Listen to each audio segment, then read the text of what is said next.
예, 안녕하세요. 예, 날씨가 많이 풀렸죠? 예. 자, 우리 교재를 한번 볼까요? 25페이지까지 했었죠? 자, 불자들이여 부디 명심하라 라고 돼 있죠? 불자들이여 부디 명심하라. 부처님을 돌로 만들었든 쇠로 만들었든 나무로 만들었든 기도인에게는 아무런 상관이 없다라고 돼 있죠. 그러니까 부처님을 돌로 만들었건 쇠로 만들었건 나무로 만들었건 부처님을 향해서 기도하는 우리 기도하는 사람에게는 상관이 있다 없다? 없다는 거예요. 그러니까 정말 중요한 건 뭘까요? 기도하는 사람의 어떤 가짐? 예, 간절함. 맞아요. 마음가짐이 중요한 거예요. 무엇이 중요하다? 마음가짐. 이 마음가짐이 중요한 겁니다. 간절하고 정성스러운 마음. 자, 그래서 계속 읽어볼까요? 기도하는 장소가 사찰이건 집이건 문제가 되지 않는다. 오직 요행수를 바라지 않고 정성을 다하면 모든 업장이 소멸되고 복은 저절로 생기게 되는 것이다 라고 돼 있죠. 자, 많은 불자님들이 궁금해하는 부분이 있어요. 저도 그런 질문을 많이 받았는데, 스님, 기도는 꼭 절에서 해야 되나요? 집에서 기도하면 안 되나요? 이런 질문을 많이 받아요. 문제가 된다, 안 된다? 안 된다. 기도하는 장소가 사찰이건 집이건 문제가 된다, 안 된다? 안 된다. 중요한 거는 다시 원점으로 돌아오자면 무엇이 중요하다? 그렇죠. 마음이 중요한 거예요. 그렇죠? 그래서 사찰에서 기도하면 사찰에서 기도하는 대로 좋고, 또 어디서 기도하면 집에서 기도하면 집에서 기도하는 대로 좋다. 그래서 기도하는 장소가 사찰이건 집이건 문제가 되지 않는다. 다시 말씀드리지만 무엇이 중요하다? 마음, 간절한 마음, 정성스러운 마음이 중요하다. 오직 요행수를 바라지 않고, 요행을 바라지 않고 무엇을 다하면? 정성을 다하면 모든 업장이 소멸되고 복은 저절로 생기게 되는 것이다. 정성을 다하면 모든 업장이 소멸되고 복은 저절로 생기게 된다. 그러니까 잘 된다, 안 된다도 생각하지 않고 그냥 부처님을 향해서 집에서 하건 절에서 하건 낮에 하건 밤에 하건 누워서 하건 앉아서 하건 걸어다니면서 하건 그냥 부처님을 향해서 간절하고 정성스럽게 기도하는 그 정성스러운 마음이 중요하다라는 것을 명심하시기 바랍니다. 다 아는 얘기죠? 다 아는 얘기지만 자꾸 듣고 마음에 되새겨야 돼요.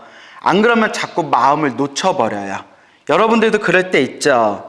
머리로는 다 알지만 자꾸 스스로 마음을 놓칠 때가 있다. 그렇기 때문에 자꾸 간절하고 정성스럽게 해야 됩니다. 그리고 들었던 내용도 자꾸 마음에 되새겨야 돼요. 여러분들 부처님의 말씀 경종 공부할 때 한 번만 듣고 한 번만 공부하고 말아요? 아니면 자꾸 되새겨요? 자꾸 되새기게 되죠. 그렇죠? 되새기고 자꾸 되새기다 보면 마치 향을 가까이 하면 몸에서 무슨 냄새가 나고? 향 냄새가 나고, 생선을 가까이 하면 생선 냄새가 나듯이 어떻게 된다?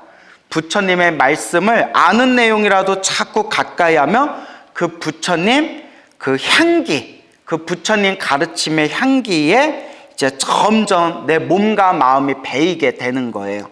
그걸 훈습이라고 불러요. 뭐라고 부른다?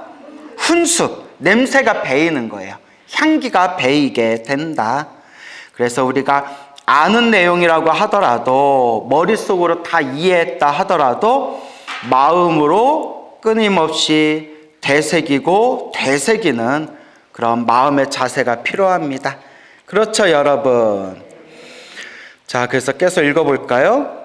부디 요행수를 바라지 말고, 요행수를 바라지 말고 신심 있는 기도를 하라. 요행을 바라지 말아라. 신심, 불심, 간절하고 정성스럽게 기도를 하라. 신심 있는 기도를 할 때 환희심이 샘솟고, 환희심이 생기면, 환희심이 뭐죠? 기뻐하는 마음. 기도를 할 때 기뻐하는 마음이 샘솟고, 기뻐하는 마음이 생기면 무엇도 더욱 확고해진다? 신심, 믿음도 더욱 확고해진다. 그러니까 한결같이 부처님을 향해서 간절하고 정성스럽게 기도를 할 때 내 마음에 기쁨이 솟구치는 그런 체험이나 경험을 할 때가 있어요. 그래서 우리가 기도를 많이 하시거나 수행정진을 많이 하신 분들이 정말 마음에서, 내면에서 말로 이루 헤아릴 수 없는 엄청난 그런 기쁨이 솟구칠 때가 있습니다. 여러분들도 경험해 본 적 있죠? 별로 없나 보네. 다 경험해 보셨죠? 한 걸로 치고 넘어갈게요. 자, 그래서 그런 기쁨을 느끼기 때문에, 그런 환희심, 환희의 맛을 보기 때문에 꾸준하게 수행할 수가 있는 거예요. 환희, 기쁨의 맛을 봤기 때문에 꾸준히 닦을 수가 있는 것이다. 아울러 환희심이 가득한 곳에는 괴로움이 있을 수 없고 언제나 기쁘고 즐겁고 평안함이 깃들게 되는 것이다 라고 돼 있죠.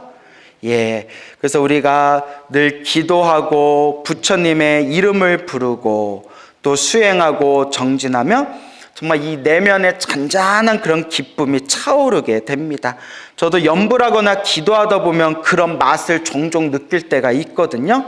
그런 맛을 느꼈기 때문에 계속 수행할 수가 있는 거예요.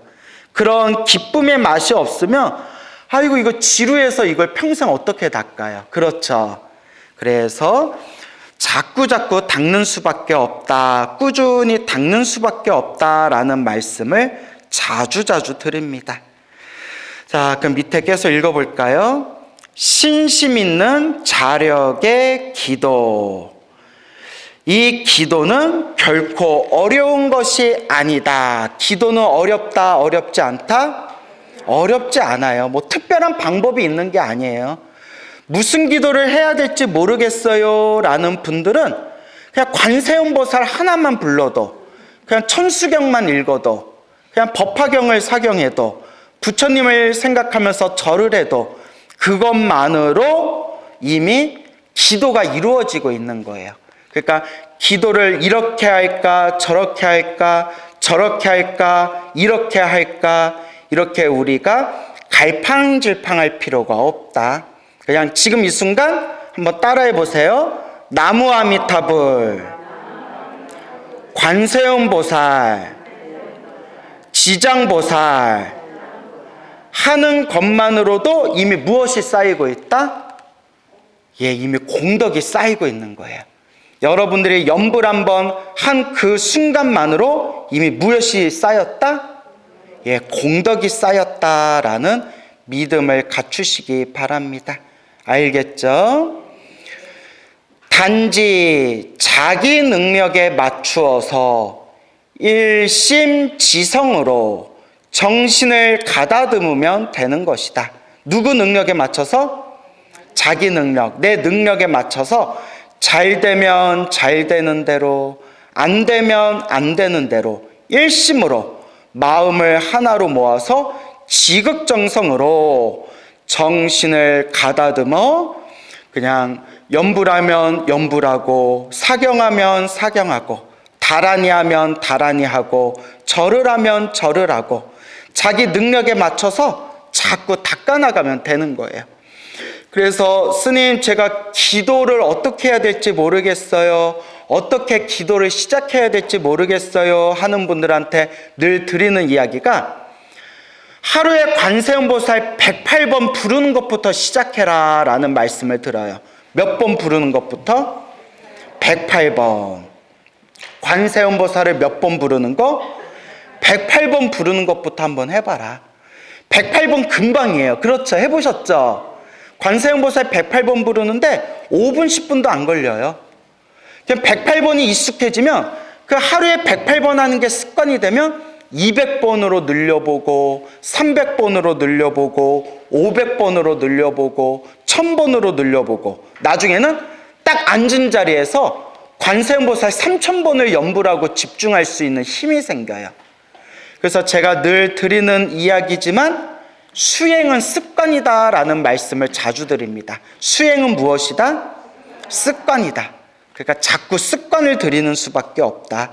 수행은 습관이다 라는 것을 명심하시기 바랍니다.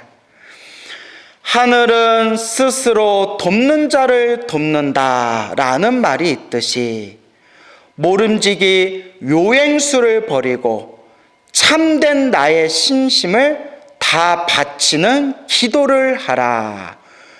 요행수, 어떻게 해야 하면 잘 되는 걸까? 이렇게 해볼까? 저렇게 해볼까?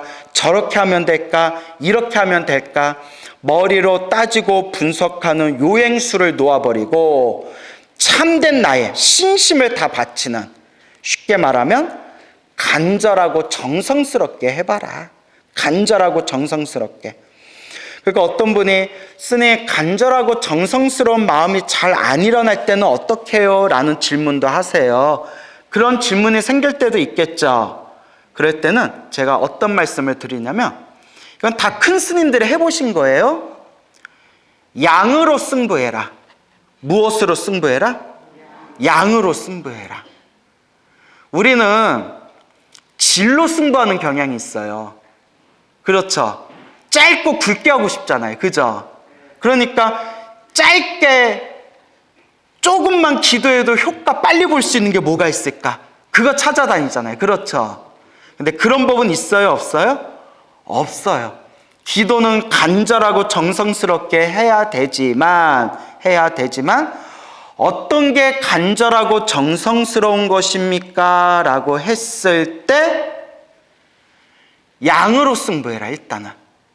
그러니까 어설프게 절 몇 번 하거나 연불 몇 번 하는 게 아니라, 하루에 1시간, 2시간, 3시간, 하루에 24시간을 기도로 꽉 채운다는 마음으로 양으로 승부해 보라는 거예요. 양이 차고 차서 임계점을 넘으면 그게 아주 깊은 질로 전환이 되게 됩니다.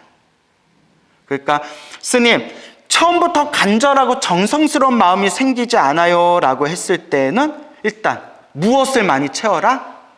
양을 많이 채워라. 연불도 100번, 200번, 300번 이 정도 갖고는 사실 안 돼요. 1000번, 2000번, 3000번. 옛날 큰 스님들이 집안에 정말 큰 우환이 있거나 힘들고 괴로울 때는 10,000번 이상 30,000번씩 채우라고 했어요. 연불을. 그렇기 때문에 간절하고 정성스럽게 하는 게 어떤 겁니까? 라고 한다면 무엇으로 채워봐라? 양으로 채워봐라 라고 생각해 보시기 바랍니다. 알겠죠? 이것이야말로 소원을 이룰 수 있게 하는 비결이요, 기도를 통하여 해탈을 이룰 수 있게 하는 요긴한 가르침이다. 한마디로 나의 신심을 다 바치는 기도, 간절하고 정성스럽게 해봐라 라는 의미가 되겠습니다. 자, 이제 장을 바꾸어 불보살 가피의 유형과 사례를 함께 묶어 살펴보도록 하자. 자, 일단 여기까지 핵심은, 자, 어떻게 우리가 기도에 효과를 얻게 될 것인가? 요행을 바라지 말아라. 어떻게 해라? 간절하게, 정성스럽게 해라. 이 마음자리가 중요하다. 이제 이게 중요하고요. 자, 그리고 우리가 가피라는 부분에 대해서 이제 또 한번 읽어보도록 하겠습니다. 가피란 무엇인가? 더할까? 이불피, 더하다. 불보살림의 에너지가 더하여, 불보살림의 에너지가 더하기 빼기 있죠? 더하기. 불보살림의 에너지가 더하여져서 불보살림의 은혜를 입을피, 입는다라는 뜻이에요. 한마디로 가피는 요새 말로 쉽게 얘기하면 불보살림의 은혜예요. 뭐라고요? 불보살림의 은혜. 그걸 이제 가피라고 합니다. 불보살림의 은혜. 그래서 읽어볼게요. 자, 가피는 무엇이다? 쉬운 말로 불보살림의 은혜이다. 자, 그럼 여기 27페이지 한번 볼까요? 삼종 가피. 삼종 가피는 세 가지 가피예요. 우리가 흔히 불보살림의 가피, 불보살림의 은혜를 받는다라고 했을 때 이 불보살림의 가피, 이 불보살림의 은혜를 세 가지 입장에서 받게 된다는 거예요. 몇 가지? 세 가지. 이 세 가지 입장에서 받게 되는데 그 세 가지가 바로 삼종 가피. 그래서 여기 책에 다 나오지만 그래도 한번 따라해 보세요. 현증 가피, 몽중 가피, 명훈 가피. 예, 이 세 가지를 꼭 외워두시면 좋을 것 같아요. 알겠죠? 그래서 현증가피, 몽중가피, 명운가피. 그래서 무슨 가피라고 부른다? 삼종가피라고 부르게 됩니다. 자, 그럼 한번 읽어볼게요. 기도는 맹목적으로 하는 것이 아니다. 어떻게 하는 것이 아니다? 맹목적으로 하는 것이 아니다. 마음속에 소원이 있으므로 기도를 하는 것이고, 기도를 하는 이상 반드시 불보살림의 가피를 입어 소원을 성취하여야 한다라고 돼 있죠? 예. 하지만 저는 좀 불자님들한테 다르게 얘기해요. 소원이 이루어지고 안 이루어지고는 마음에 두지 말아라.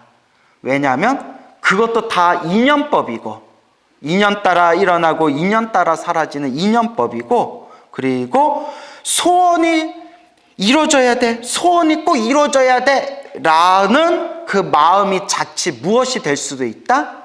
집착이 될 수도 있다. 그래서 개인적인 소원이 있어서 부처님께, 보살님께 간절하게 기도한다 하더라도 그 소원에 뭐 하지 말아라? 집착하지 말고, 소원이 이루어지고 안 이루어지고는 굳이 신경 쓰지 말아라. 왜냐? 결국 인연법이더라. 여러분, 저도 기도 많이 해봤잖아요. 그리고 우리 기도 많이 하는 불자님들도 제가 다 보고 들었잖아요. 설마 이런 일이 생길 수 있을까 싶을 정도로 정말 신비로운 놀라운 소원을 성취하신 그런 불자님들도 있지만, 정말 아무리 기도해도 또 안 되는 건 안 되더라고요. 여러분들도 기도를 하다 보면 그런 걸 느끼시게 될 거예요. 되는 건 돼도, 남들은 다 돼도 나는 또 안 되는 게 있더라고요. 아무리 기도를 해도.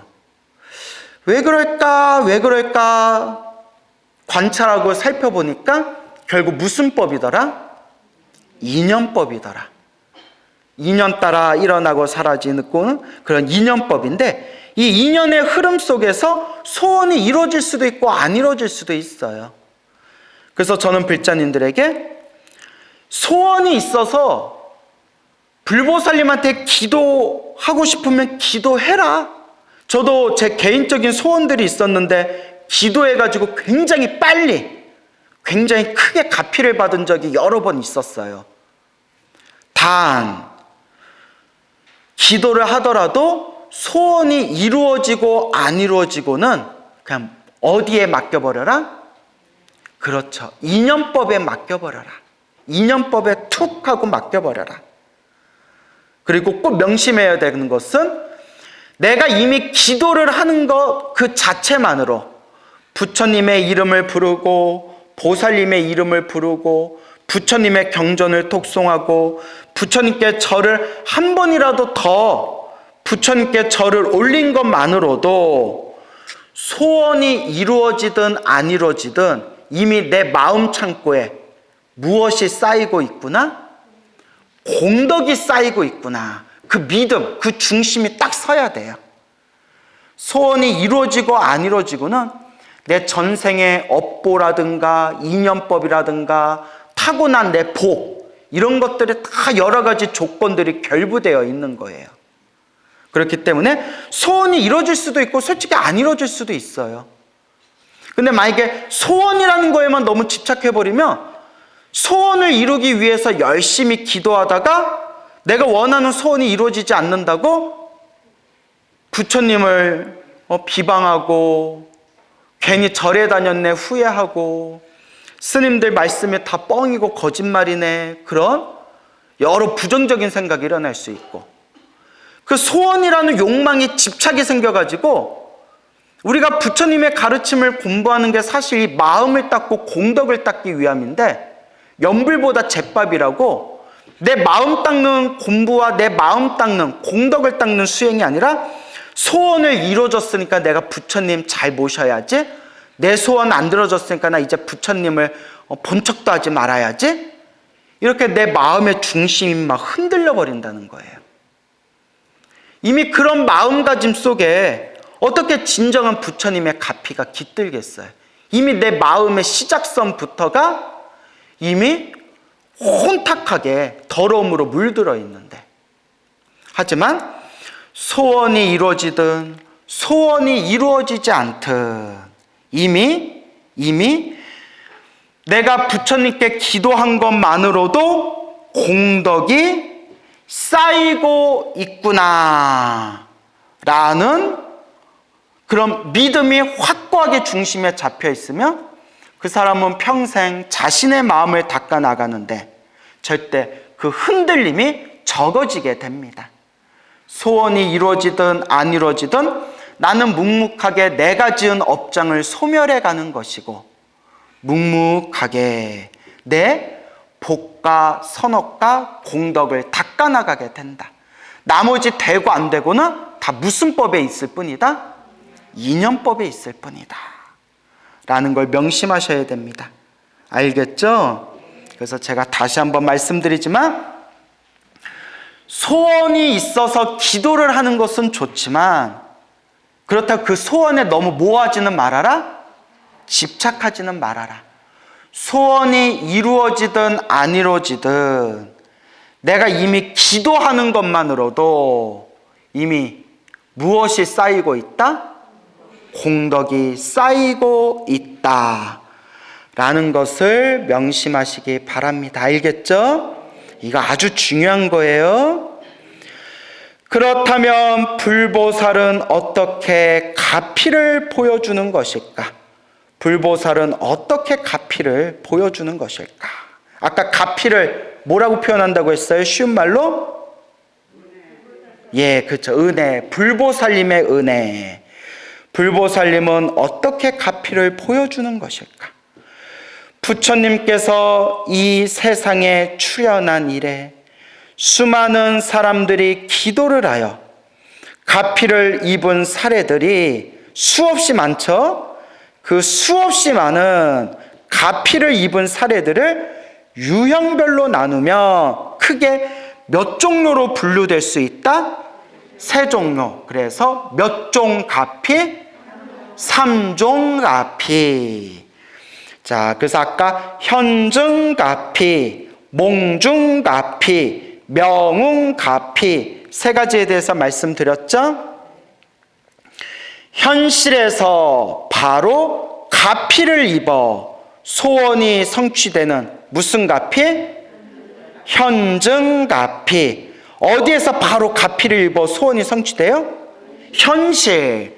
비유를 들자면 지금 현실, 이제 제 아는 많은 불자님들이 경험하신 건데, 차를 타고 운전하다가 큰 교통사고가 났는데 교통사고 당하는 순간에 관세음보살 하고 크게 외쳤더니 엄청나게 큰 사고였음에도 불구하고 몸이 크게 다친 것이 없더라. 뭐 이런 것들. 또 아직도 기억나는 이야기인데, 지금 미국에서 살고 계신 어느 불자님 이야기인데 저한테 직접 해주신 얘기예요. 젊었을 적에 설악산 봉정암에 올라갔다 그렇게 이제 내려온 적이 있었는데, 그 바위에서 발을 헛디뎌 가지고 밑에 그 짧은 절벽에 밑으로 떨어진 적이 있었대요. 밑으로 떨어질 때 딱 한 생각뿐이 들지 않았대요. 떨어지는 순간 뭐라고 외쳤을까요? 마음으로? 아버지? 관세음보살 하면서 절벽에서 뚝 떨어졌는데, 그때 막 헬리콥터 구급대가 막 날라오고 그랬대요. 그 구급대원이 감탄을 하면서 정말 기적 같은 행운이라고, 떨어져도 그 많은 돌덩어리 중에서 그나마 흙이 있어서 뽀송뽀송한데 그나마 떨어져가지고, 그리고 떨어진 거에 비해서 거의 크게 다친 데가 없다고. 그래서 팔꿈치가 좀 부서진 거 말고는 몸이 멀쩡하더래요. 이런 현실 속에서 생생하게 체험하는 불보살님의 은혜, 그 가피를 무슨 가피라고 부른다? 현증가피라고 부르게 된다. 현증가피. 아시겠죠? 꿈을 통하여 소원이 이루어질 것을 예시하는 무슨 가피? 몽중가피. 꿈에서 받는 가피. 어떤 분이 관절염이 지독하게 이 통증이 심해가지고 이 괴로움 속에서도 기도를 열심히 했는데, 꿈속에서 하얀 옷을 입으신 분이 나타나서 아픈 관절에다 주사기를 딱 하고 놔줬더니 꿈에서 깨고 난 뒤에 그토록 괴롭히던 관절염이 흔적도 없이 사라졌다, 라든가 이런 얘기 많이 들어보셨죠? 그리고 또 항상 꿈자리가 뒤숭숭하고 막 우울증이라든가 환청 같은 게 들리신 분이 지장기도를 열심히 한 뒤에 꿈에서 수많은 사람들이 밥을 맛있게 먹고 고맙다고 인사하면서 수많은 사람들이 멀리 떠나는 꿈을 꾸고 난 뒤에 그 뒤로 꿈자리가 편안해지고 우울증도 많이 사라지고, 그리고 환청이라든가 그런 증세도 사라지게 되었다. 이런 가피가 바로 무슨 가피에 속하게 될까요? 몽중가피죠. 이와 같이 생생하게 체험하신 불자님들이 굉장히 많아요. 제가 지금 친분을 갖고 있는 불자님들 중에서도 정말 이와 같이 간절하고 정성스럽게 기도해서 꿈에서 생생하게 이와 같은 가피를 체험하신 분들이 많습니다. 물론 저도 제가 자신 있게 말할 수 있는 게, 저도 체험을 해봤어요. 저도 여러 번 체험을 해봤어요. 그러면서 느낀 게, 불보살님의 가피는 분명히 있다 없다. 불보살님의 가피는 분명히 있구나. 부처님 가피는 분명히 있구나라는 것을 그렇게 다시 한번 확인하게 됩니다. 세 번째, 무슨 가피? 명훈가피.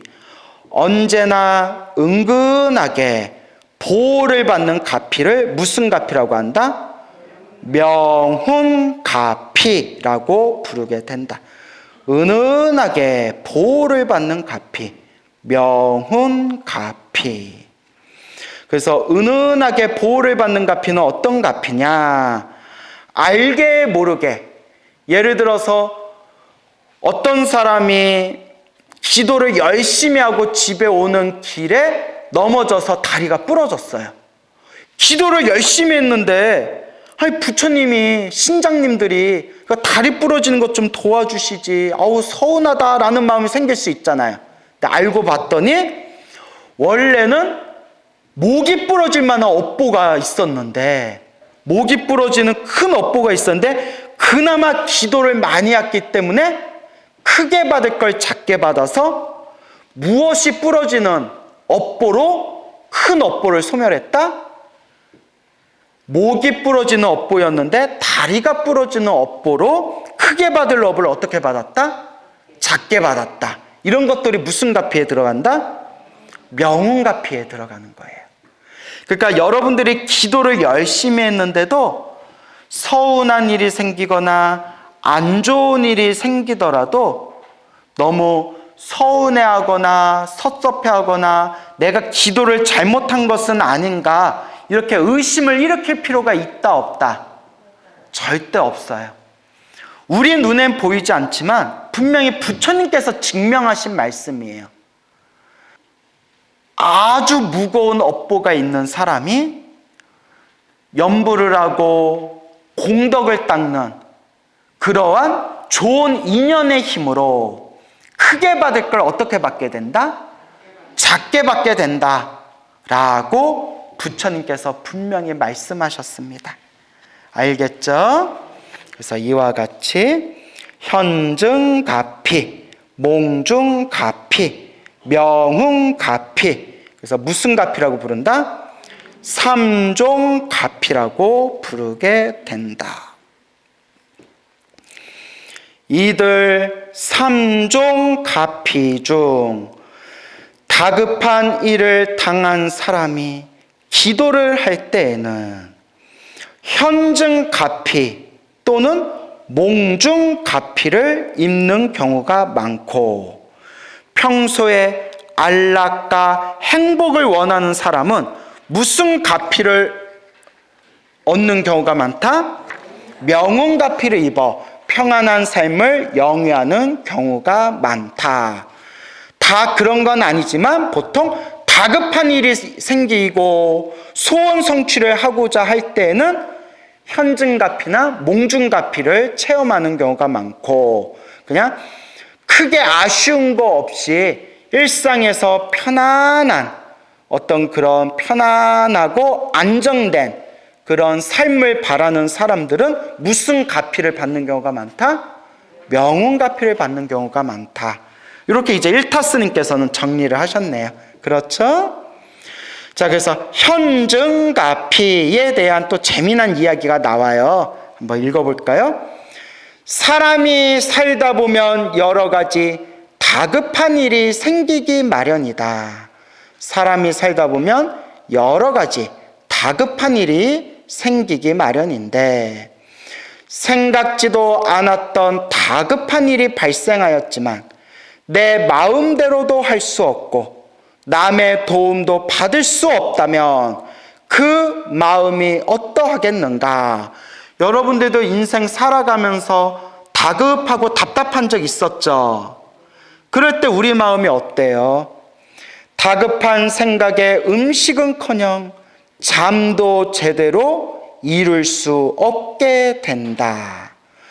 바로 이러한 때에 지극한 기도를 하면 느닷없이 좋은 일이 찾아들어 모든 어려움을 해결하게 된다. 이거는 자기가 맛을 봐야 돼요.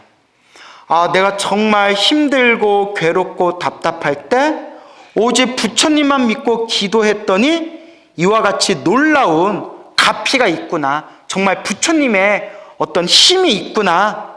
정말 기도의 힘이 있구나. 이거는 누가 체험해야 된다? 본인이 체험해야 돼요.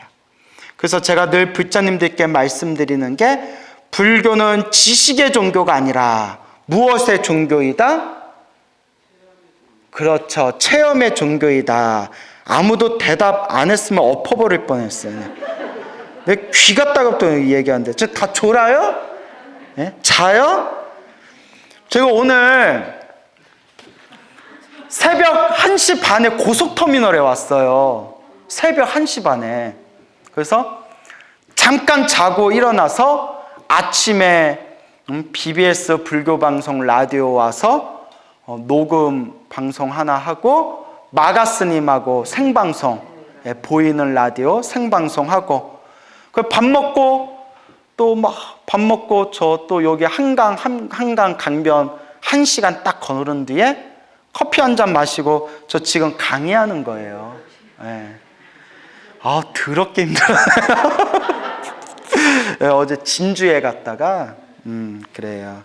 그러니까 여러분들 졸려요? 저는 졸려요, 솔직히. 예, 빨리 집에 가고 싶어요. 자, 그래요. 웃자고 한 말이에요. 예.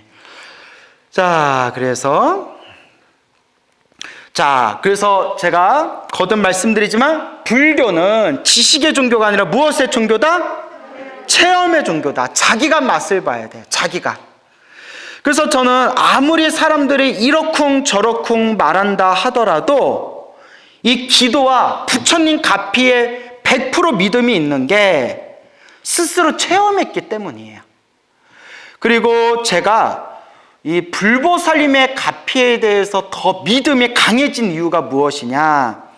지금 우리 주변의 불자님들 중에서 실제로 기도하시고 염불하시고 복을 지으셔서 정말 엄청난 가피와 체험을 하신 분들을 실제로 만나고 대화하고 그분들의 이야기를 들으면서 부처님의 가피는 현재 진행형이구나. 부처님의 가피는 지금 이 순간에도 살아있구나라는 것을 생생하게 그렇게 느끼고 마음에 새겨지면서 제 믿음이 더 강해지는 걸 느낍니다. 근데 이거는 100번 말해줘도 안 돼요. 그래서 저의 찐팬이라고 자부하시는 많은 불자님들께서 처음에는 제가 이야기하는 기도가피에 대한 그런 수많은 불교설화라든가 그런 영험담을 믿지를 않았대요. 스님이 참 말은 잘한다 이렇게 생각을 했는데 당신들도 막 답답하고 힘든 일이 생길 때 나도 기도 한번 해볼까 하고 정말 한번 열심히 기도를 해봤는데 그 기도를 통해서 생생하게 살아있는 놀라운 체험들을 맛보고 난 뒤에 광우스님 말씀이 하나도 틀린 게 없었구나. 광우스님이 말한 게 다 사실이구나 라는 것을 스스로 그렇게 그 맛을 보고 스스로가 그 믿음이 확고하게 세워지는 것을 경험했다라는 말씀을 수많은 분들이 하십니다. 여러분들도 알게 모르게 그런 어떤 맛을 보신 분들이 계시죠? 예. 있다고 칩시다. 예, 그래요. 뭐 아무도 대답이 없어가지고 심히 당황스럽지만, 예. 자, 그래서 바로 이러한 때에 지극한 기도를 하면 느닷없이 좋은 일이 찾아들어 모든 어려움을 해결하게 된다. 하지만 제가 꼭 당부드리고 싶은 얘기가 있어요.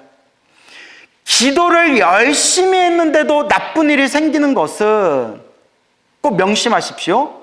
기도 효과가 없는 것이 아니라 내가 기도를 잘못한 것이 아니라 크게 받을 걸 어떻게 받고 있는 거다?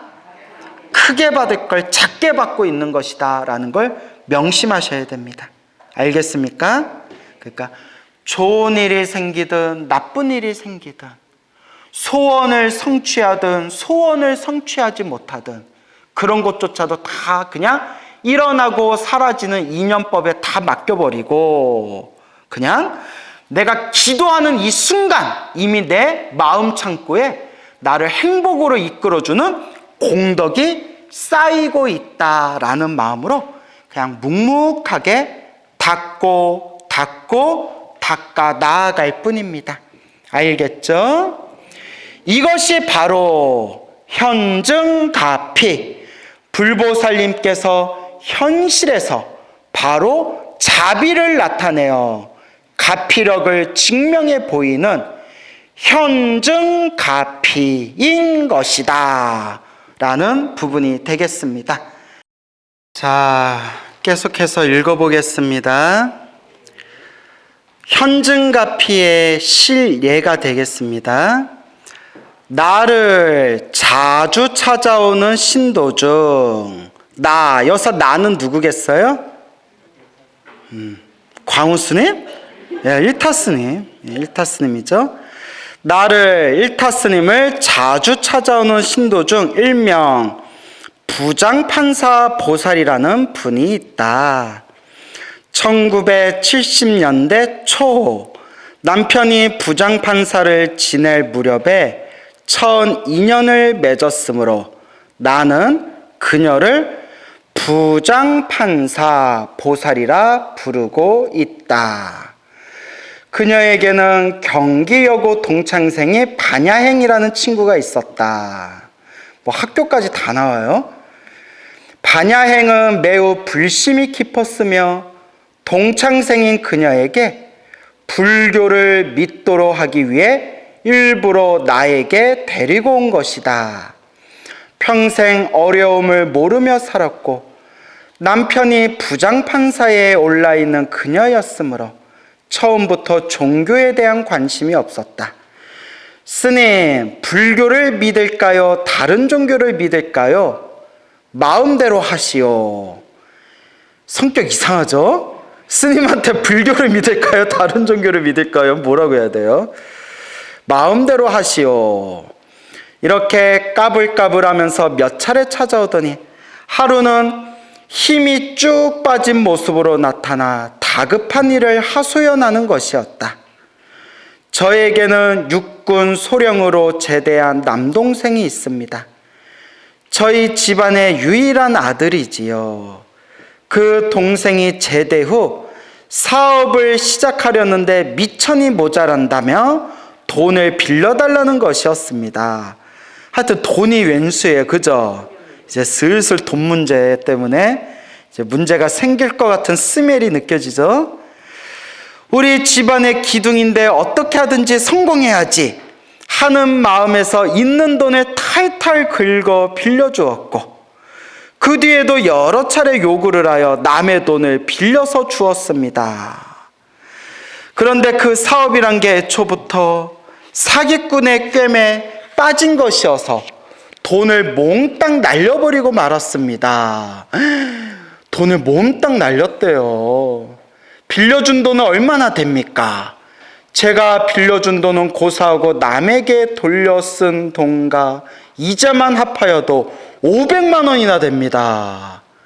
1970년대 초인 그 당시에는 500만 원이면 집 한 채를 능히 살 수 있는 많은 액수였으므로 1970년대 초면 짜장면이 얼마인가요? 500원?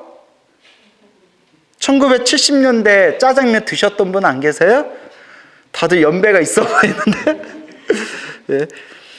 남편과 상의하여 해결할 것을 권하였다. 판사 부인은 펄쩍 뛰었다. 아이고 스님, 저희 남편은 다른 일에는 관대하지만 돈 문제에 대해서는 아주 엄합니다. 남편이 알면 저는 쫓겨납니다. 얼마나 답답하던지 성당에 찾아가 신부님께 고해성사를 드리기까지 하였습니다. 근데 신부님은 하나님의 뜻이니 어쩔 수 없다는 말씀만 일러주셨습니다. 뭐 하나님이 이런 것까지 다 신경 쓰실까? 스님, 어떻게 해결할 수 있는 방법이 없을까요? 타종교에서는 다 하나님의 뜻입니다. 근데 아니죠. 개신교에서는 하나님이라고 표현하죠. 성당에서, 천주교에서는 뭐라고 표현하죠? 하느님이라고 표현하죠. 자, 타종교에서는 다 그분의 뜻입니다. 하지만 불교에서는 다 누구 업입니다? 다 자기 업입니다. 그러니까 누가 풀어야 됩니다? 자기가 풀어야 됩니다. 그래서 인연법이라고 하죠. 이 모든 게 내가 지은 인연의 흐름입니다. 그래서 불교에서는 자꾸 복을 지으라고 하는 거예요. 복이 많으면 그 인연의 흐름이 항상 좋은 쪽으로 흘러요. 항상 좋은 쪽으로 갑니다. 근데 우리가 박복하다고 하죠. 복 없는 사람들은 인연의 흐름이 자꾸 어떨까요? 자꾸 막히고 장애가 생기는 거예요. 막히고 장애가 생긴다. 그래서 좋은 일도 나쁜 일도 다 누가 지은 업의 인연이다? 다 내가 지은 업의 인연이고, 그래서 우리 부처님께서 늘 복을 지어라, 선업을 쌓아라, 공덕을 닦으라, 그리고 자신의 업의 인연을 자신이 잘 풀어나가야 된다라고 경전에서 누누이 말씀하시는 겁니다. 그러니까 여러분들도 참 풀어나가고 닦아나갈 게 참 많아요. 그죠? 어떻게 잘 풀고 있어요? 그래요. 역시 대답 없는 너네요. 뭐 알아서 잘 닦겠죠? 내 마음대로도 안 되고 남의 도움도 구할 수 없을 때에는 부처님이나 하나님한테 매달릴 수밖에. 스님, 방법을 일러주십시오. 어떻게 해야 합니까? 그럼 보살님이 사는 대구 삼덕동에는 관음사라는 절이 있습니다. 대구 삼덕동 혹시 가본 적 있나요? 없어요? 예, 저도 잘 모르겠네요. 주지 스님을 찾아가서 법당에서 3일 동안 절을 하겠습니다는 말씀을 드리고 법당 한쪽에서 부처님께 절을 하십시오. 그런데 지금 당면한 일이 급하니까 108배 가지고는 안 됩니다. 어설프게 108배 절하는 것 갖고는 내 업을 닦거나 그 꼬인 업의 인연을 풀기가 어렵다. 적어도 몇 배는 해야 된다? 3000배는 해야 합니다. 3000배가 참 쉽지가 않아요. 특히 절을 잘하는 체형이 있고 아무리 애써도 절이 잘 안 되는 체형이 사실 있어요. 우리 체형이. 그래서 몸이 좀 왜소하고, 저번에 말씀드렸죠? 몸이 왜소하고 그리고 좀 다리가 짧은 분들, 좀 말이 이상하네. 몸이 왜소하고 키가 작은 분들이 절하기가 좋아요. 펄짝펄짝 절하기가 좋아요. 근데 이렇게 좀 살이 쪘거나 포동포동하거나 혹은 말랐어도 허리하고 다리가 기신 분들은 절할 때 좀 더 힘들어요. 실제로. 그러니까 사실 절 잘하는 체형이 있고 절하기가 좀 어려운 체형이 실제로 있어요. 광우 쓰면 절을 잘하는 체형일까요? 잘 못하는 체형일까요? 어떤 의미로? 어떤 의미로? 통통해서요. 기분 썩 좋지가 않나요? 그래서 살 뺀다고 뺐는데, 그래요. 기분 나쁘지만 어쨌거나. 자, 그래서 적어도 몇 배는 해야 합니다? 3000배는 해야 합니다. 3000배는 과거, 현재, 미래의 3대겁 동안, 3대겁, 3아승기겁이라고도 불러요. 아승기겁. 그러니까 아승기겁, 대겁이 여러 표현이 있어요. 불교 사전에 보면 여러 해석이 있는데 그냥 우리 수준에 쉽게 얘기하면 우주가 한 번 생겼다가 그 우주가 한 번 사라지는 그 무한한 시간을 1대겁이라고 불러요. 엄청나죠? 대겁. 우주가 한 번 생겼다가 우주가 한 번 사라지는 거예요. 근데 그 우주가 생겼다가 사라지는 걸 몇 번을 걸쳐야 3대겁이에요? 3번. 3대겁 동안 이 세상에 출현하는 3000 부처님께 한 번씩 절을 하는 것입니다. 시방 3세, 시방은 모든 공간을 뜻해요. 3세는 모든 시간을 뜻해요. 그러니까 시방상세하며 모든 공간, 모든 시간을 통틀어서 3000 부처님께, 3000분의 부처님, 과거 1000분, 현재 1000분, 미래 1000분, 과거, 현재, 미래 3000의 부처님께 한 번씩 지성껏 절하면서 소원을 빌어보십시오. 지극정성을 다해 절하십시오. 그렇게 하기를 3일만 하면 3000 부처님 중 적어도 한 분은 가피를 내려 틀림없이 지금의 문제가 해결될 수 있을 것입니다. 그러니까 3000명 중에서 하나라도 걸려라. 약간 이런 분위기인가요? 자, 이와 같이 간절하게 한 분 한 분에게 부처님께 절을 올려라. 부처님께 매달리기로 결심한 그녀는 이튿날 아침 관음사로 가서 절을 시작했다. 3000배가 힘들다는 말은 들었지만 한참 더운 여름이었으므로 더욱 힘이 들었다. 300배도 하지 않았는데 옷이 몸에 붙었고 1000배 정도 하니 아랫도리까지 흠뻑 젖어버렸다. 2000배 정도 하자 다리가 말을 듣지 않았고 3000배가 가까워지자 엎드리면 일어나기가 힘들었다. 그러나 판사 부인은 이를 악물고 할 수 있는 한 정성껏 3000배를 올렸다. 야, 대단하다. 그죠? 어때, 여러분들도 3000배 해보셨어요? 안 해보셨어요? 예, 그래요. 뭐, 할 수 없죠, 뭐. 후들후들 떨리는 다리를 끌고 집으로 돌아와 쓰러져서 자고 있는데 퇴근한 남편이 의아한 듯이 물었다. 이 사람이 왜 이러지? 어디 아픈가? 대답은 않고 끙끙 앓기만 하는 아내가 애처로워 남편은 의사의 왕진을 청하였다. 사모님이 요즘 신경을 많이 쓰는 것 같습니다. 특별한 병은 없는데요? 의사가 가고 난 후에도 그녀가 끙끙 앓자 남편은 밤새도록 얼음찜질도 해주고 팔다리를 주물러 주었다. 야, 남편이 굉장히 자상하네요. 그죠? 예. 부인 아프다고 얼음찜질도 해주고 팔다리도 주물러 주고. 보통 이제 뭐 인터넷 무슨 그런 코너 같은 데 보면 뭐 개그맨들 나와서 꽁트하는 거 있잖아요. 그러면 막 그런 표현 나오잖아요. 여보, 나 너무 아파. 나 어깨 좀 주물러줘. 아, 병원 가. 뭐 이런 거 있잖아요. 예?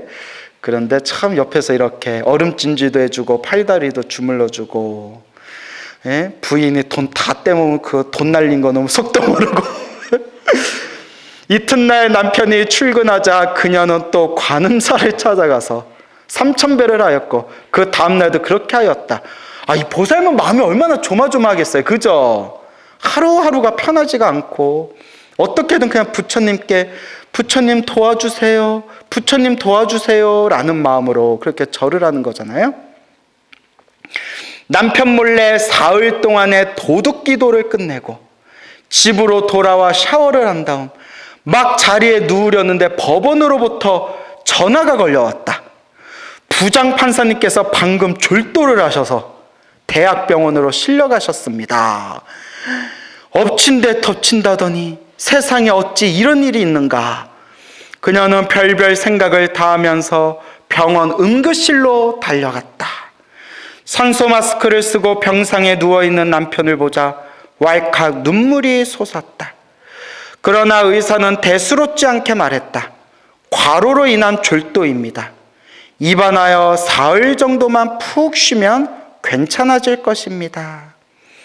밤에는 끙끙 앓는 아내를 돌보랴. 낮에는 또 법원에서 경무에 시달렸으니 피로하여 쓰러질 만도 하였던 것이다. 그 며칠 동안 많은 사람들이 끊임없이 병문안을 왔는데 그런데 이상하게도 평소 같으면 꽃을 들고 오거나 과일, 통조림 등을 가지고 올 사람들이 하나같이 입원비에 보태었으라며 부조금을 주고 가는 것이었다. 남편이 태어난 다음 그녀가 그 돈들을 세어보았더니 묘하게도 한 푼이 넘지도 모자라지도 않는 얼마였다? 500만 원이었다.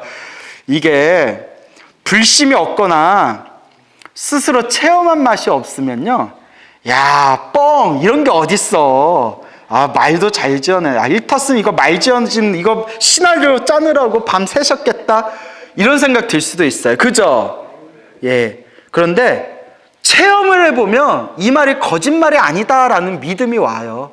실제로 그런 신비한 정말 나한테 어떻게 이런 일이 생길 수가 있지라는 그런 놀라운 체험을 기도를 통해서 맛을 보신 분들은 충분히 있을 수 있는 일이다. 참 희한한 그런 가피의 세계가 있어요. 근데 문제는 기도했다고 해서 3일 동안 3000배 했다고 해서 다 이런 가피를 얻는 것은 아니더라. 어떤 사람은 조금만 기도해도 가피를 빨리 받는 사람이 있고 어떤 사람은 오랫동안 기도해도 이상하게 그것만큼은 소원 성취가 잘 안 되는 경우가 있기는 있어요. 그래서 늘 말씀드리는 게 다 무엇에 맡겨버려라?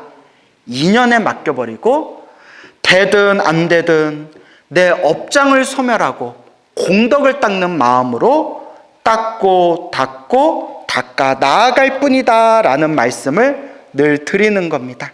그렇죠? 딱 넘지도 않고 모자리지도 않는 500만 원이었다. 이러니까 저도 또 생각나는 게 있는데, 제가 벌써 10여 년 전인가요? 벌써 그렇게 세월이 흘렀나? 근 10년 전까지는 안 되고 한 7, 8년 전, 8년 전? 와, 시간 진짜 손살같이 흐른다. 8년 전에 제가 송파 석청동에서 작은 포교당을 한 적이 있었어요. 포교당을 했었는데 신도가 많이 올 줄 알았는데 안 오더라고요. 그래서 막 매달 월세도 내야 되고 뭐 공과금도 내야 되고 유지비라는 게 있잖아요. 유지비가 있는데 딱 월세를 건물주 노보살님이 불자라서 월세를 싸게 받아주셨어요. 그나마. 그래서 월세도 싸게 받으셨지만 이것저것 합치니까 한 달에 4, 500이 꼬박꼬박 나가더라고요. 한 달에 4, 500이. 저는 개인적으로 저를 위해서 쓰는 거 한 푼 없이 그냥 포교당 유지비로만 4, 500이 나가더라고요. 저도 그렇게 많이 나갈 줄 몰랐거든요. 사회생활을 안 해봐가지고 계산할 줄을 몰라서 그냥 돈 딱딱 계산하니까 뭐 대충 이 정도면 뭐 유지되겠지 했는데 생각지도 못한 게 계속 생기는 거예요. 여러분들도 그런 경험 있죠? 뭐 장사하고 사업하다 보면 내가 계산한 거하고 다르게 막 나갈 때가 있으시잖아요. 포교당도 그렇더라고요. 절에서 나갈 쓸 게 없는데도 이상하게 4, 500은 꼬박꼬박 나가는데 믿을 게 뭐밖에 없어요? 부처님밖에 없어요. 그때 제가 정말 부처님께 목탁이 부셔져라 간절하게 연부를 했거든요. 부처님, 나 이러다 뒤져요. 부처님 하면서 막 간절하게 매일매일 금강경을 독송하고 나무 아미타불을 연부를 했는데 그때 아주 그냥 길몽, 좋은 꿈도 많이 꾸고 그때 몽중가피도 얻었는데, 제가 말하고 싶은 거는 미친 듯이 목탁을 치니까 공과금 낼 때쯤이면 어디선가 돈이 들어와요. 정말 들어와요. 생생하게 체험을 했어요. 7, 8개월 동안. 그런데 애누리 없이 딱 그것만 들어와요. 조금만 더 들어와도 내가 숨통이 트이겠는데, 조금만 더 들어와도 내가 조금이라도 바늘구멍만큼이라도 숨구멍이 트일 텐데 딱 뭐만큼만 들어오더라? 딱 운영할 만큼만 딱 들어와요. 야, 그거 좀 신기하더라고요. 그래서 정말 그냥 미친 듯이 부처님만 믿고 기도하니까 부처님이 살구멍은 만들어 주시는구나. 살구멍은 만들어 주시는구나라는 걸 그때 느꼈죠. 그래서 스님들이 그래요. 지금 광우 스님이 그래도 우리 한국 불교에서 젊은 스님들 중에서는 그래도 인지도가 높으니까 지금 포교당 지금 다시 시작해서 열심히 해보면 그때하고 또 다를 거다라고 했는데, 그때 내가 학을 떼서 그런지 내 앞에서 이제 포교당 얘기하지 말라. 나 그냥 이렇게 법문하고 강의하면서 나 그냥 편하게 살 거라고. 예? 그러니까 그래요. 그래서 저 이렇게 제 입으로 얘기하기 뭐한데 어디 여기 지방이나 어디 막 이렇게 주지 소임 준다고 오라는 절들이 있었거든요. 내 앞에서 주지 얘기하지 말라고. 나 그냥 이렇게 법문하고 강의하면서 나 그냥 편하게 살다 갈 거라고. 그때 되게 학을 뗐나 봐요, 내가. 그러니까 뭐든지 첫걸음이 중요해요. 그렇죠, 여러분. 하지만 제가 얘기하고 싶은 거는 정말 힘들 때 기도하니까 정말 가피가 있더라.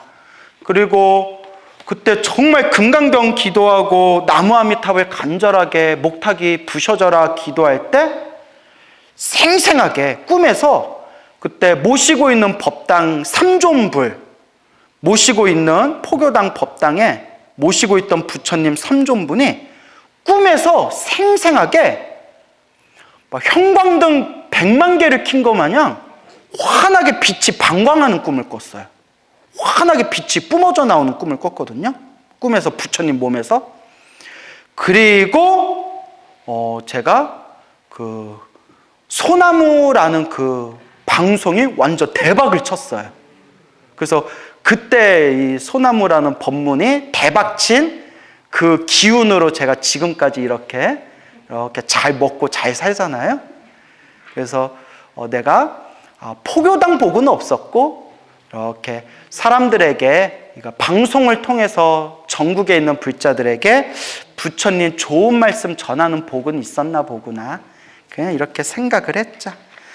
그러니까 결론이 눈앞에 내 소원이 이루어진다 안 이루어진다 그런 것조차 생각하지 말고 그냥 부처님 믿고 기도하고 복을 짓고 그렇게 마음을 닦으면서 그렇게 한 걸음 한 걸음 걷다 보면 부처님 가피를 생생하게 체험하게 될 겁니다. 믿습니까, 여러분? 예, 그러니까 매일 기도하세요.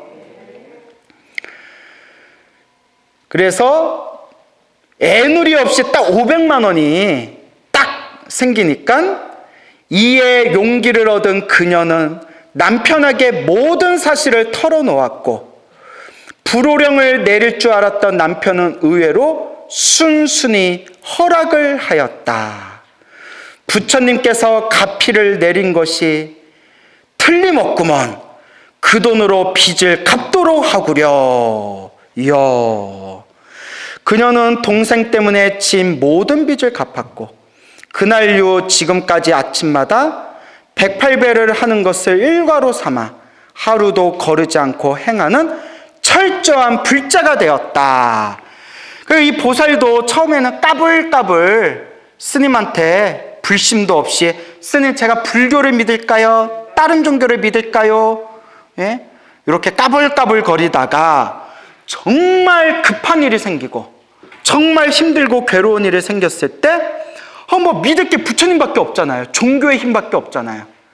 간절하게 그냥 부처님께 기도를 했고, 그렇게 여러분 평소에 108배조차 안 해봤던 그런 여자가, 연세가 있는 여자가, 중년의 여자가 3000배를 3일 동안 쉬지 않고 기도했다고 해보세요. 얼마나 간절했겠어요. 얼마나 힘들고 간절했겠어요. 하지만 이와 같이 스스로 맛을 보고 스스로 체험을 했더니 어떤 불자가 되었다? 철저한 불자가 되었다. 결국 자기가 맛을 봐야 됩니다. 그렇죠, 여러분? 그래서 여러분들도 스스로 맛을 보는 불자가 되었으면 좋겠어요.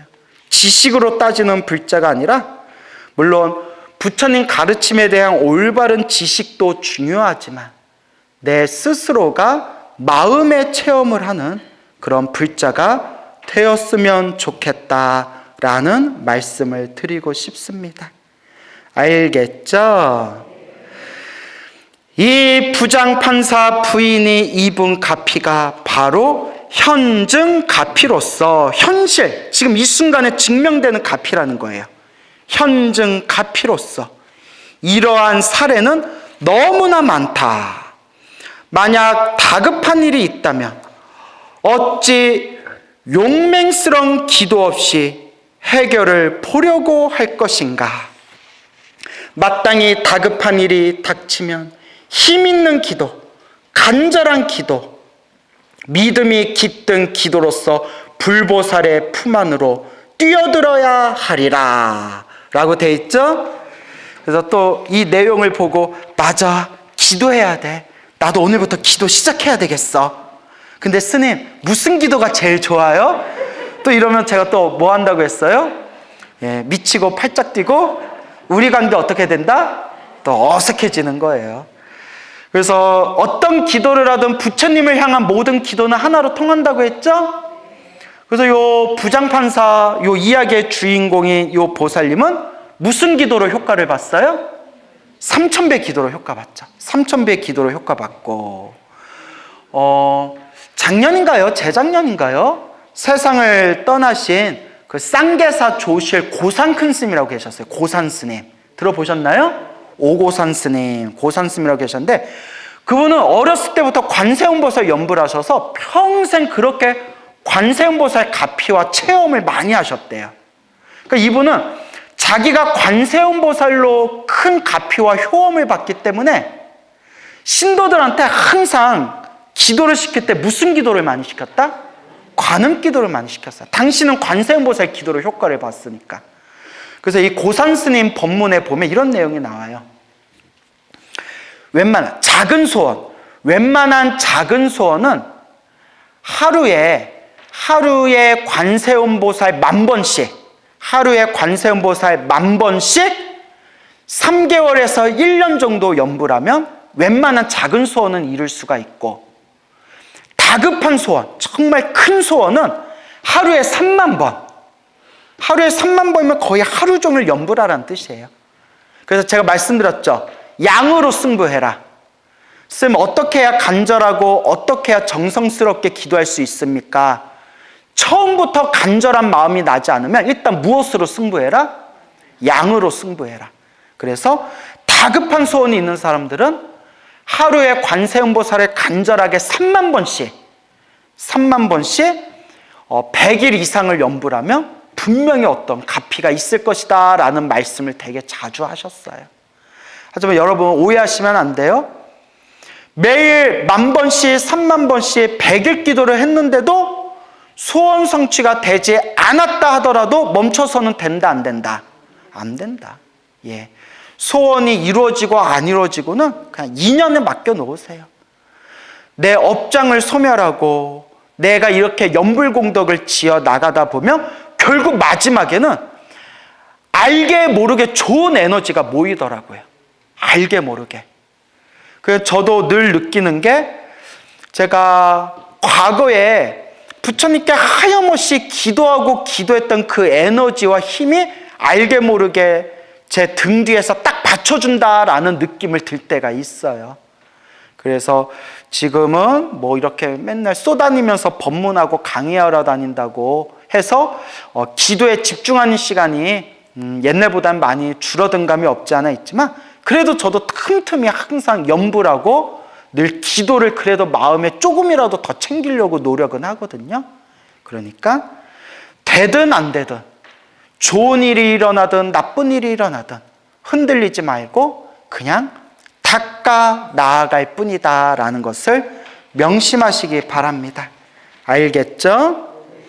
그래서 현증 가피. 여러분들은 요새 무슨 기도를 하고 계시나요? 요새 어떤 기도 많이 하고 계세요? 관음경? 사경. 아우, 잘하고 계시네. 관세음보살 보문품 사경하고 계시고. 그리고 또 무슨 기도하고 계세요? 법화경 사경하세요? 예, 아주 법화경 좋죠. 또 법화경으로 가피 받은 분들이 굉장히 많아요. 또 무슨 기도하세요? 신묘장구 대다라니. 그렇죠. 우리 관세음보살님의 신묘한 그런 에너지와 기운이 담겨 있다고 하죠. 그래서 신묘장구 대다라니로 가피 받은 우리 불자님들이 굉장히 많죠. 또 난 좀 특별한 기도한다. 금강경. 금강경 좋죠. 예. 몽중가피. 그래요. 꿈은 우리 생활의 그림자요, 마음의 그림자이다. 그러므로 불보살님께 지극한 마음으로 소원을 빌면 낮에 먹은 마음이 그대로 연장되어 밤의 꿈 가운데 나타난다. 이것이 몽중가피이다. 조금 더 구체적으로 이야기해보자. 소망이 꼭 이룩되게 해주십사 하고 지극하게 관세음보살을 부르면 관세음보살이 나타나서 그 사람의 소망에 부응하는 편지 한 장을 주거나 약을 주거나 차를 한 잔 주는 꿈을 꾸게 된다. 이와 같은 꿈을 꾸면 자기의 소망은 그대로 성취되는데 이를 일러 관세음보살의 몽중가피라고 한다. 곧 꿈속에서 받는 통지서는 합격 통지서요. 차를 한 잔 받아 마시거나 약 하나를 얻어먹으며 몸이 좋아진다는 징조이다.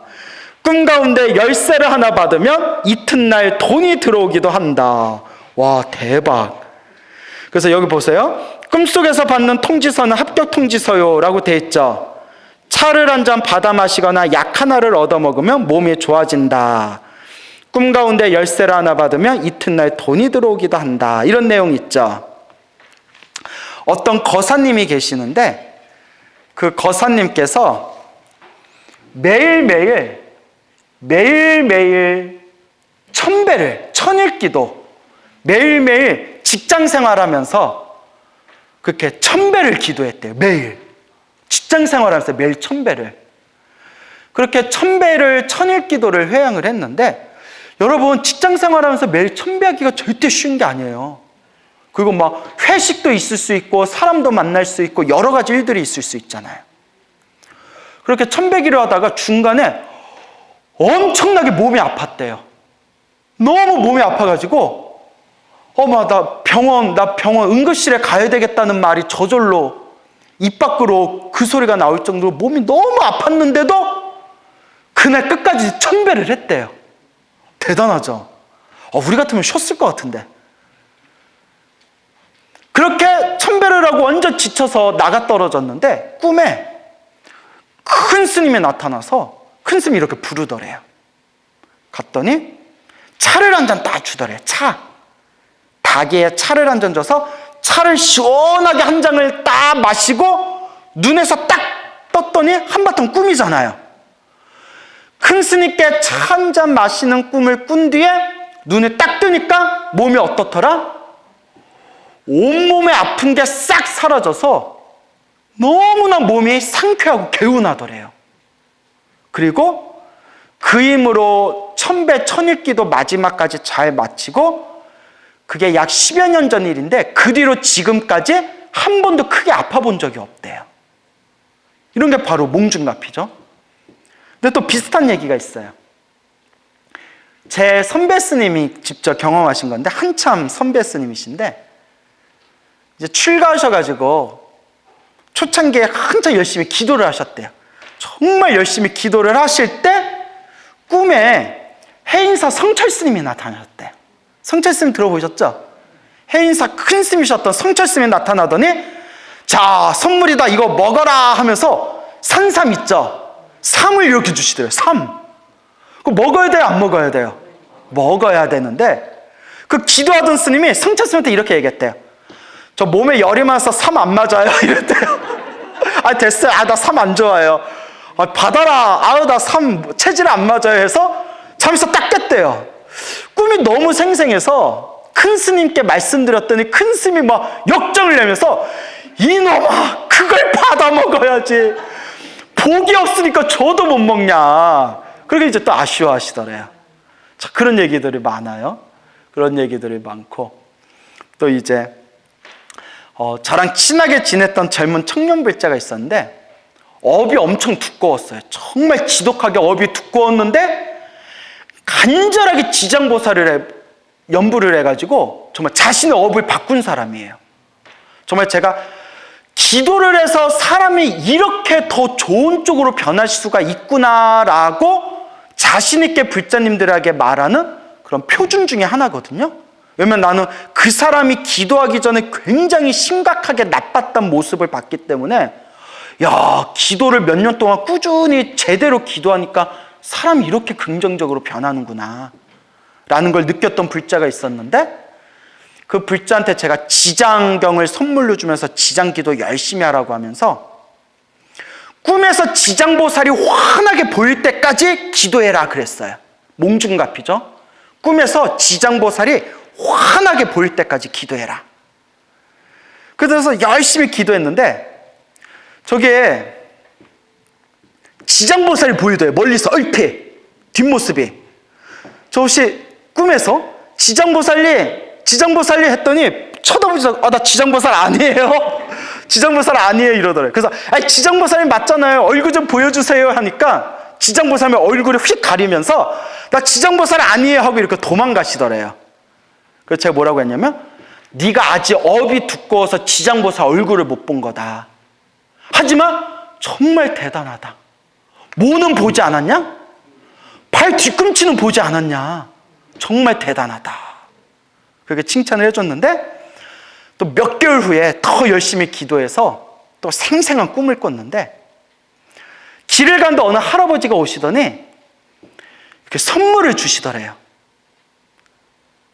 학생, 젊은이, 이거 받아, 선물이야 하고 할아버지가 선물을 주시더래요. 그래서 이 사람이 저 선물 필요 없어요, 괜찮아요 하고 필요 없어요 하니까 할아버지가 웃으면서 후회할 텐데 이러더래요.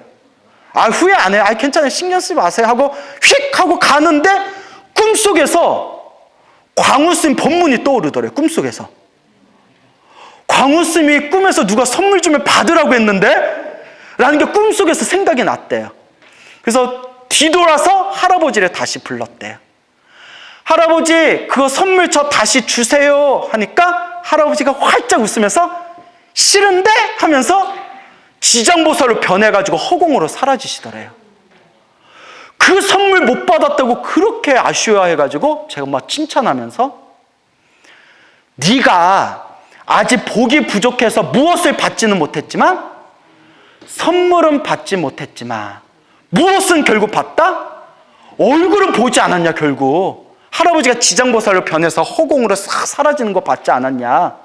정말 기도 많이 한 거다. 지금과 같이 기도해라 라고 했는데 아니나 다를까 몇 년 후에 생생하게 부처님의 얼굴을 꿈에서 보고 몸에서 5만 가지 더러운 거를 저 뱃속 밑바닥까지 더러운 걸 다 토하는 꿈을 꾸고 난 뒤에 머리가 저 맑은 가을 하늘처럼 머리가 시원하고 맑고 깨끗해지면서 그동안 있었던 우울증이 싹 사라지는 체험을 하게 됩니다. 제가 크게 칭찬했죠. 내가 더 이상 기도하라고 내가 더 이상 말할 필요도 없다. 그냥 지금과 같은 마음으로 지장보살 의지해서 열심히 기도해라. 그래서 아마 지금도 열심히 기도하고 있을 겁니다. 이런 게 바로 무슨 가피다? 몽중가피. 결국은 누가 체험해야 된다? 본인이 체험해야 된다라는 것을 꼭 명심하시기 바랍니다. 알겠죠? 오늘 여기서 마치겠습니다.